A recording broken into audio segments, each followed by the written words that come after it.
بسم الله الرحمن الرحيم الحمد لله رب العالمين والصلاة والسلام على أشرف الأنبياء والمرسلين نبينا محمد وعلى آله وصحبه أجمعين أما بعد. We just finished Surah al-Nisa, and from the middle, Allah subhanahu wa ta'ala, from where we started, Allah subhanahu wa ta'ala, He makes a comparison between those who stay at home and those that go in Jihad protecting Islam and the Muslims. And Allah, He says that He prefers those who go out in the path of Allah over and above others in terms of degrees, in terms of forgiveness, and in terms of mercy. Allah, He says, دَرَجَاتٍ مِّنْهُ وَمَغْفِرَةً وَرَحْمَةً وَكَانَ اللَّهُ غَفُورًا رَحِيمًا. Then Allah, He blames those who live amongst the non-believers without a justifiable reason. And at the time of their death, Allah, He says, إِنَّ الَّذِينَ تَوَفَّاهُمُ الْمَلَائِكَةُ ظَالِمِي أَنفُسِهِمْ قَالُوا فِيمَ كُنْتُمْ قَالُوا كُنَّا مُسْتَضْعَفِينَ فِي الْأَرْضِ قَالُوا أَلَمْ تَكُنْ أَرْضُ اللَّهِ وَاسِعَةً فَتُهَاجِرُوا فِيهَا. That when the angels, they are coming to take the souls of those people who have wronged themselves, they would ask them, what circumstances were you in? They would reply, we were oppressed in the land. And the angels will say, but wasn't Allah's land, wasn't Allah's earth not spacious enough for you to migrate to some other places? And these people will have Jahannam as their refuge.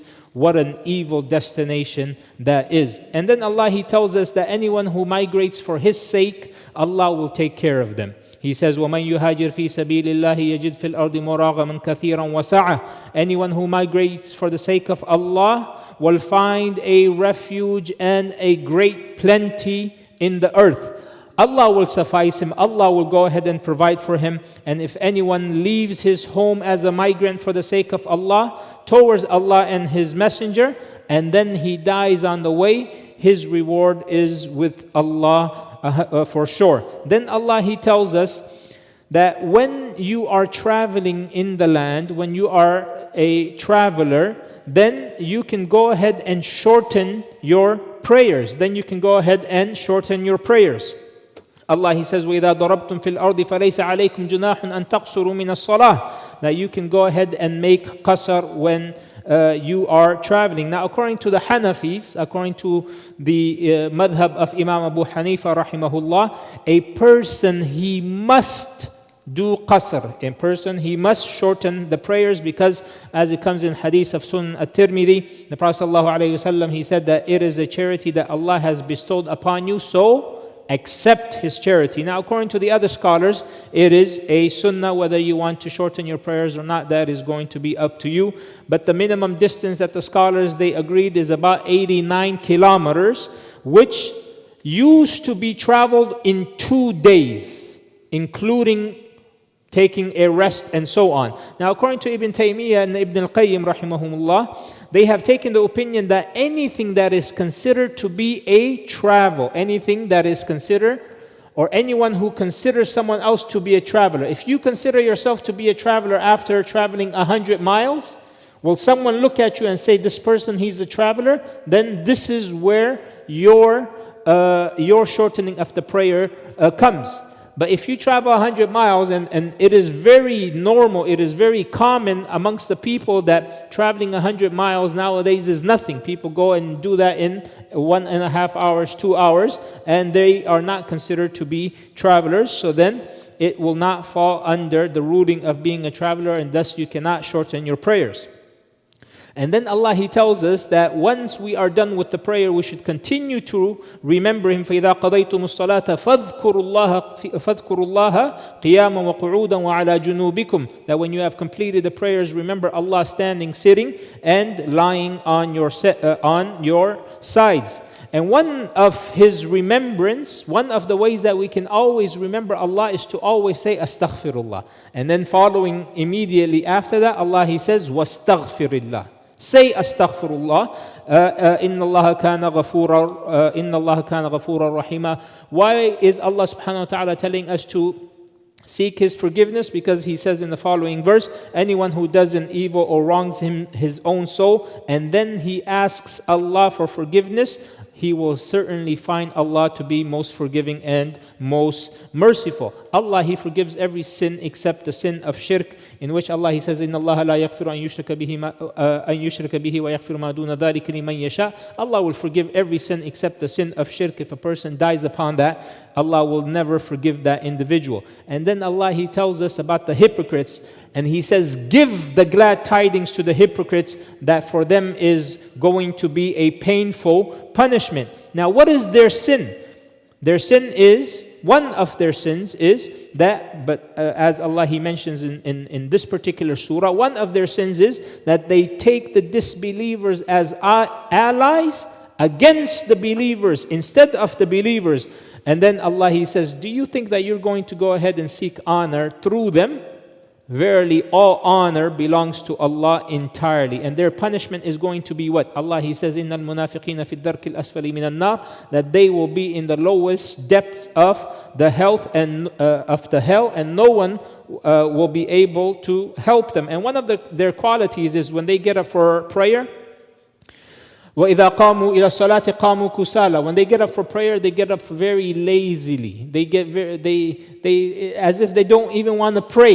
It's a burden, but they have to pray because people are looking at them and people are going to be judging them. And then Allah, He warns us from even sitting with such people who make fun of the religion or the people of the religion. Allah, He prohibits us from sitting with those people who, look at this sister, she's wearing, look at what kind of a hijab, it's an old hijab, she doesn't know how to wear hijab. Or look at this brother, look at his beard, look at his clothes, look at this. Allah subhanahu wa ta'ala, He prohibits us from sitting with such people. He says, إِذَا سَمِعْتُمْ آيَاتِ اللَّهِ يُكْفَرُ بِهَا وَيُسْتَهْزَأُ بِهَا فَلَا تَقْعُدُوا مَعَهُمْ حَتَّى يَخُوضُوا فِي حَدِيثٍ غَيْرِهِ. That if you are sitting with such people who make fun or a mockery or deny or ridicule the verses of Allah, do not sit with them unless they start to talk about other things. And then Allah, He ends the surah with yet another verse on inheritance. Why? Because of its extreme importance. We've mentioned this before. There is nothing in the Quran that Allah talked about so much in detail except 2 or 3 main things: marriage and everything that surrounds marriage, financial transaction. Allah subhanahu wa ta'ala, He talks about this in very much detail, and He says, يَسْتَفْتُونَكَ قُلِ اللَّهُ يُفْتِيكُمْ فِي الْكَلَالِ. Allah is giving fatwa. Allah, He is giving fatwa. They ask you, O Prophet, for a ruling. Say, Allah gives you a fatwa about inheritance from someone.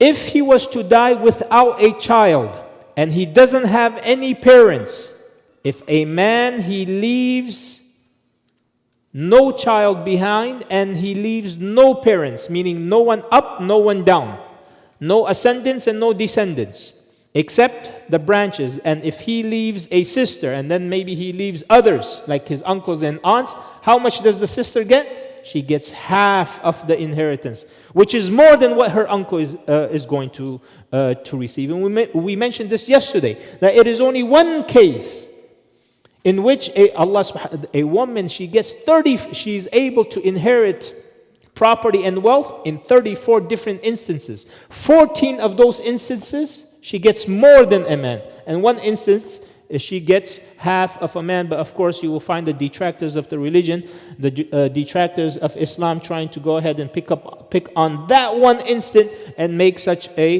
huge deal out of it, and they don't know the context.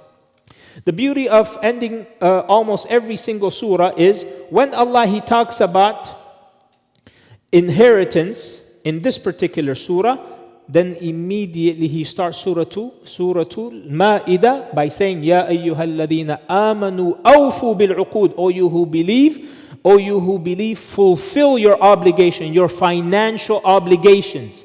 It ends with finances, and then it begins the new surah with finances. Also in Surah Ali Imran, how does Allah, He end it? He says, Ya ayyuhalladhina amanu sabiru wa sabiru wa rabitu wattaqullah لَعَلَّكُمْ تُفْلِحُونَ. And then He starts Surah al-Nisa, يَا أَيُّهَا النَّاسُ اتَّقُوا رَبَّكُمْ. Allah, He ends it with taqwa, and then He begins it with taqwa in Surah al-Nisa. Likewise, Allah, He ends Surah al-Nisa with financial obligations, and then He starts Surah al-Ma'idah by saying, remember your contractual obligation. Remember your contractual obligation, whether that is financial or marital. Then Allah, He tells us that we can eat from the meat of the people of the book and marry their women folk. But here's a huge thing that maybe a lot of people do not know. In the ayah previous to that, Allah, He is subjecting what kind of meat we can eat. Doesn't matter if it comes from the people of the book or it comes from the Muslim. Allah, He says, He places a few conditions. He says, make sure they are not dead animals. Make sure they have not died prior to you slaughtering them.